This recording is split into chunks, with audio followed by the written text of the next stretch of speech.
Holy, what just happened? Roman Reigns has officially returned to SmackDown with a brand new bloodline, and it's more dangerous than ever before. But here's what nobody saw coming. Jacob Fatu made his shocking debut. Jimmy Uso stood by Roman's side, and they brutally attacked Jeff Cobb and Solo Sikoa in the most vicious assault we've seen in months. The Bloodline saga just took a wild turn that changes everything.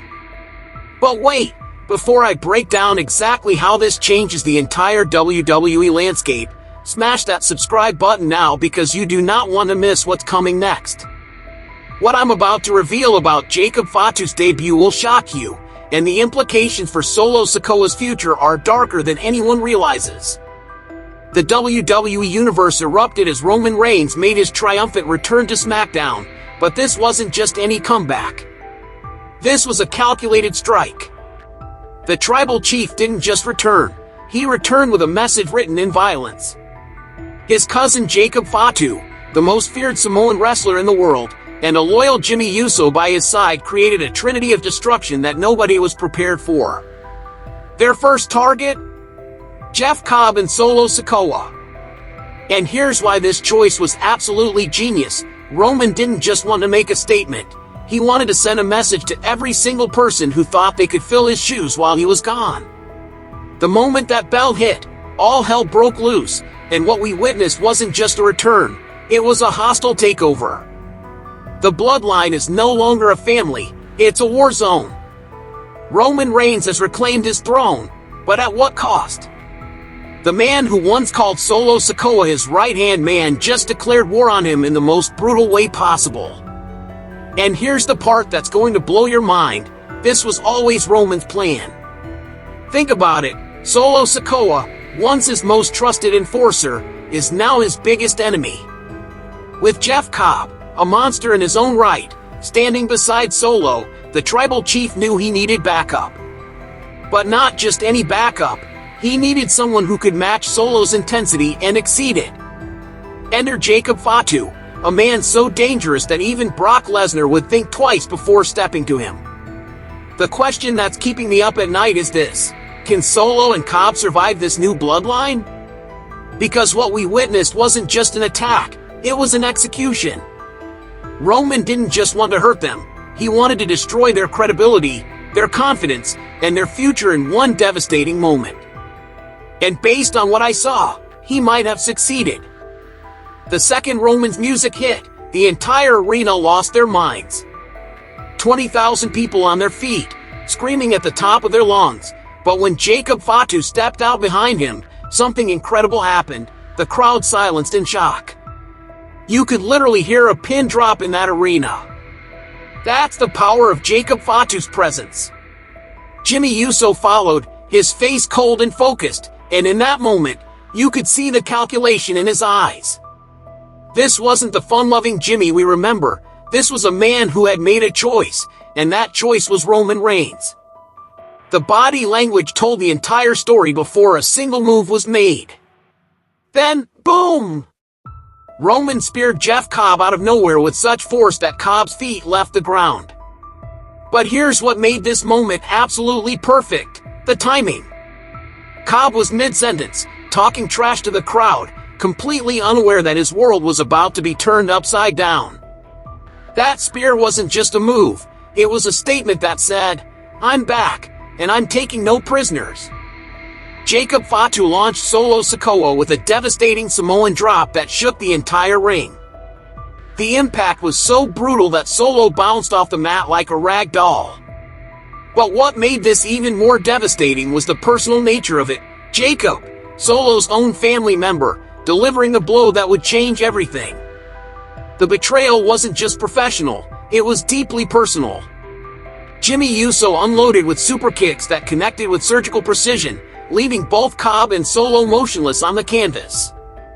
Each kick landed with the sound of thunder, and you could see the years of frustration and loyalty pouring out of Jimmy with every strike.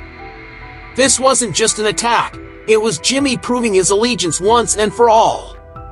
Roman grabbed the microphone, standing over his fallen former brother like a conqueror surveying his conquered territory. The silence in the arena was deafening as he stared down at Solo Sikoa, the man he once called family. "You thought you could take my throne?" he growled, his voice dripping with contempt and disappointment. "You thought you could replace me?" The question hung in the air like a death sentence. Roman's voice carried the weight of betrayal, the pain of family turning against family, and the cold calculation of a man who had planned this moment for months. "The bloodline doesn't die, it rebirths." Those words will go down in WWE history as the moment everything changed. It wasn't just a catchphrase, it was a declaration of war, a promise of destruction, and a guarantee that the WWE landscape would never be the same. And with that, the new bloodline stood tall, Roman, Jacob, and Jimmy, ready to burn WWE to the ground, leaving nothing but ashes in their wake. This isn't just a new chapter for the bloodline, it's a whole new book, and Roman Reigns is writing it in blood. Roman isn't just back, he's back with a vengeance that's been brewing for months. Every slight, every betrayal, every moment of disrespect while he was gone has been cataloged and is now being repaid with interest. Jacob Fatu is an absolute game changer, and here's why. He's not just another big man. He's a legitimate killer who brings unstoppable power to the group. His reputation precedes him, undefeated streaks, devastating finishing moves, and a presence that makes grown men reconsider their life choices. When Jacob Fatu walks into a room, the temperature drops 10 degrees. He's the enforcer that Roman always needed but never had. What makes Jacob even more dangerous is his connection to the family. This isn't some hired gun, this is blood, and blood runs deeper than contracts or storylines. Jacob's loyalty to Roman isn't just professional, it's generational. The Anoa'i family legacy flows through his veins, and he's here to protect that legacy at all costs. Jimmy Uso's transformation is equally compelling. He's all in, proving his loyalty to Roman once and for all, but there's something different about him now. Gone is the playful, dancing Jimmy we once knew. In his place stands a focused, determined warrior who has chosen his side in this family war. His super kicks aren't just moves anymore, they're statements of allegiance. But here's what makes this dynamic so fascinating. Jimmy had to choose between his twin brother, Jey, and his cousin, Roman.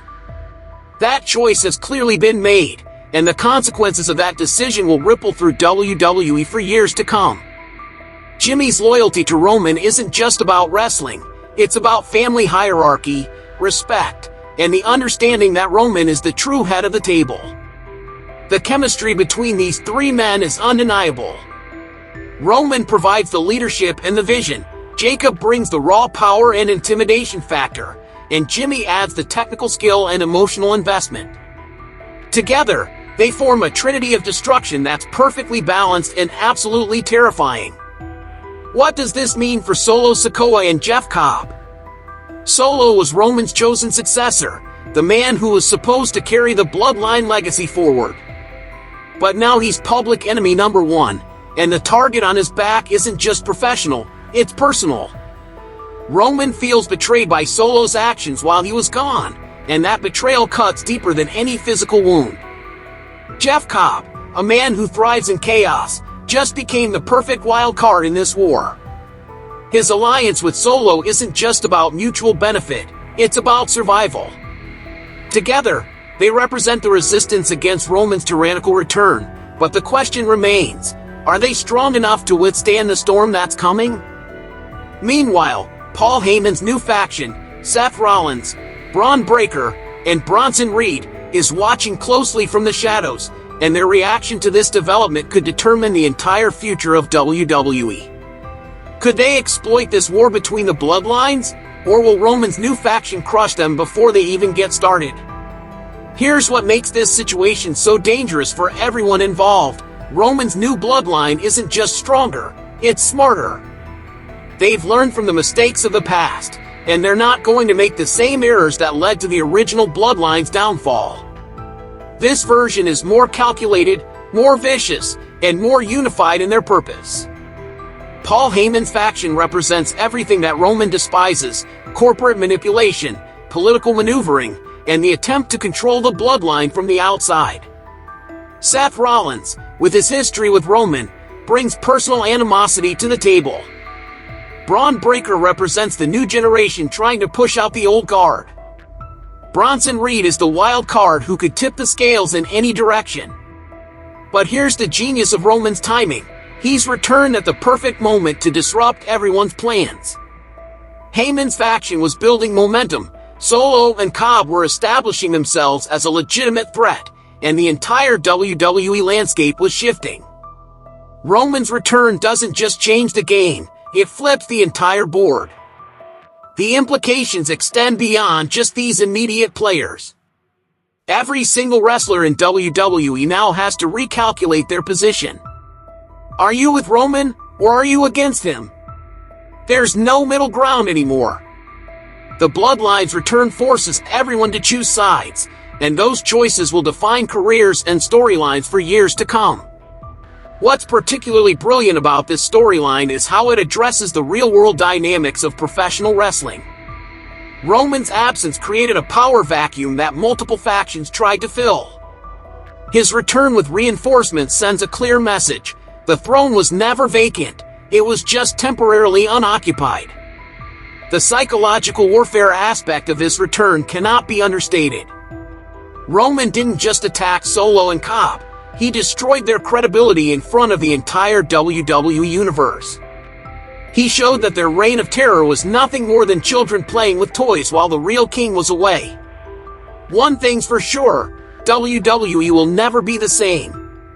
This return sets up months, possibly years, of compelling storylines. The family drama, the personal betrayals, the shifting alliances, and the raw emotion involved create a perfect storm of sports entertainment that will keep fans on the edge of their seats. The question isn't whether this new bloodline will dominate, it's how long it will take them to completely reshape WWE in their image. And based on what we witnessed, that transformation has already begun. Smash that subscribe button right now because this is the hottest storyline in WWE, and it's only getting crazier with each passing week. What we witnessed wasn't just a return, it was a revolution, and you need to be here for every single moment of what comes next. Whose side are you on? Are you Team Roman's new bloodline, believing that the tribal chief's return brings order to the chaos that WWE had become? Or are you Team Solo and Cobb, supporting the underdogs who refuse to bow down to Roman's tyrannical rule? This isn't just about wrestling, it's about family, loyalty, betrayal, and the price of power. Here's what I want you to do right now. Drop a comment below and tell me your prediction for what happens next. Do you think Solo Sikoa has what it takes to stand up to this new bloodline? Can Jeff Cobb's raw power overcome the combined might of Roman, Jacob, and Jimmy? Or is this the beginning of a new era of bloodline dominance that will last for years? But here's the question that's really keeping me up at night. What role will Jey Uso play in all of this? His twin brother Jimmy has clearly chosen Roman's side, but Jey has been notably absent from this entire situation. When he returns, and he will return, whose side will he choose? The implications of that decision could tear the entire Anoa'i family apart. Turn on notifications because I'm going to be covering every single development in this storyline. Next week, I'm breaking down the psychology behind Roman's strategic choices, analyzing Jacob Fatu's in-ring style and what it means for his opponents, and revealing some behind-the-scenes information about how this storyline came together. I'm also working on a special video about the history of the bloodline, tracing the family connections and explaining why this current conflict runs so much deeper than just professional wrestling. The Anoa'i family tree is complex, and understanding those relationships is crucial to appreciating the full impact of what we're witnessing. Get ready for war, because this is just the beginning. Roman Reigns didn't return to play games, he returned to reclaim his empire and expand it beyond anything we've ever seen. Jacob Fatu's presence changes everything, Jimmy Uso's loyalty solidifies the foundation, and together, they represent a force that might be unstoppable. The next few months are going to be absolutely insane, and I guarantee you don't want to miss a single moment. Subscribe now, hit that notification bell, and join me as we witness the evolution of the most compelling storyline in sports entertainment today. Fire emoji, skull emoji, because that's exactly what Roman's new bloodline is bringing to WWE. Fire and destruction for anyone who dares to stand in their way.